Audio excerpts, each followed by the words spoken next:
This approach does introduce, it is a risk-based approach, and it introduces a level of risk when it comes to the protections that I think in principle there's broad agreement on. It relies to some degree on judgment, the judgment of bank staff and interpretation of country rules and capacity. And that's where I think the critics have concerns. That said, there is an end goal here that this new regime has in mind, which is it's not that we simply are going to be satisfied with good rules pertaining to a World Bank road project.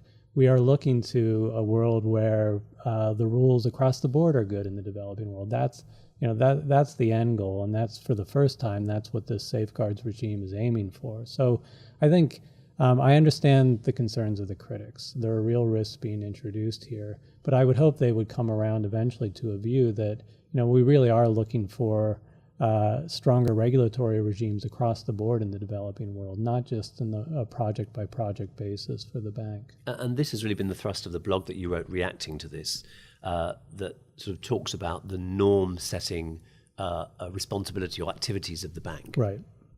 Yeah, that's right. And it also speaks to, the bank is doing hard thinking today about what its comparative advantage is in the world.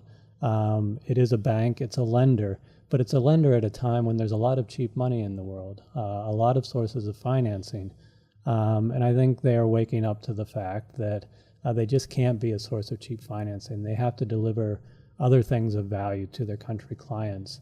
And the real challenge with this safeguard reform is to turn something that has been for a long time viewed as a bunch of red tape, sort of a bureaucratic hassle, both for the bank staff and the client countries, turn that into a source of value in the relationship. That for the client countries, they welcome this as a way to improve their own regulatory regime, as a way to gain from the knowledge that the bank has. And so that's what they're aiming for, and that's why I am, frankly, very positive about this shift.